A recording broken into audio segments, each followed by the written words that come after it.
Hi all, welcome to football arena. ബ്രസീലിന്റെ world cup squad പ്രഖ്യാപനത്തിന് വേണ്ടിയുള്ള കാത്തിരിപ്പിലാണ് ബ്രസീലിയൻ ആരാധകർ. പ്രത്യേകിച്ച് നെയ്മർ ജൂനിയറുടെ ആരാധകരാണ് ഇതിനു വേണ്ടി ഏറ്റവും കൂടുതൽ ഉറ്റുനോക്കുന്നത്. തങ്ങളുടെ പ്രിയപ്പെട്ട താരം വേൾഡ് കപ്പ് ടീമിൽ ഉണ്ടാകുമോ ഇല്ലയോ എന്നുള്ളത് മാത്രമാണ് നെയ്മർ ജൂനിയറുടെ ആരാധകർക്ക് അറിയേണ്ടത്.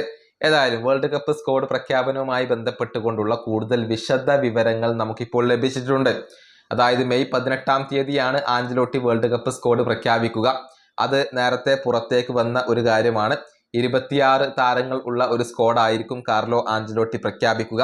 അതിന്റെ സമയം ഇപ്പോൾ പുറത്തേക്ക് വന്നിട്ടുണ്ട്. അതായത് മെയ് 18-ാം തീയതി ബ്രസീലിൽ വൈകിട്ട് 5 മണിക്കാണ് ഈ ഒരു സ്ക്വാഡ് പ്രഖ്യാപനം നടത്തുക. ഇന്ത്യൻ സമയത്തിലേക്ക് മാറ്റിക്കഴിഞ്ഞാൽ അന്ന് അർദ്ധരാത്രി ഇന്ത്യൻ സമയം 1:30-നാണ് ഈ സ്ക്വാഡ് നമുക്ക് അറിയാൻ സാധിക്കുക. റിയോ ഡി ജനീറോയിൽ വെച്ചുകൊണ്ടാണ് കാർലോ ആഞ്ചലോട്ടി സ്ക്വാഡ് പ്രഖ്യാപനം നടത്തുക. അവിടുത്തെ മ്യൂസിയോ ഡോ അമാഞ്ഞയിൽ വെച്ചുകൊണ്ടാണ് ഈ സ്ക്വാഡ് പ്രഖ്യാപനം നടത്തുക എന്നൊക്കെയാണ് ഇപ്പോൾ അറിയാൻ സാധിക്കുന്നത്. ഏതായാലും അന്നേ ദിവസം അർദ്ധരാത്രിയാണ് നമുക്ക് ഇന്ത്യയിൽ ബ്രസീലിന്റെ സ്ക്വാഡ് അറിയാൻ സാധിക്കുക. ആ സ്ക്വാഡ് ഏറെക്കുറെ കാർലോ ആഞ്ചലോട്ടി കണ്ടെത്തിയിട്ടുണ്ട്. ഇനിയിപ്പോ ചില പൊസിഷനുകളിൽ മാത്രമാണ് സംശയങ്ങൾ ബാക്കിയുള്ളത്. എഡർ മിലിറ്റാവോ അതുപോലെ തന്നെ എസ്റ്റവായോ വില്യൻ എന്നിവരൊക്കെ പരിക്കിന്റെ പിടിയിലാണ്. അതും കാർലോ ആഞ്ചലോട്ടിയെ ആശങ്കപ്പെടുത്തുന്ന കാര്യമാണ്.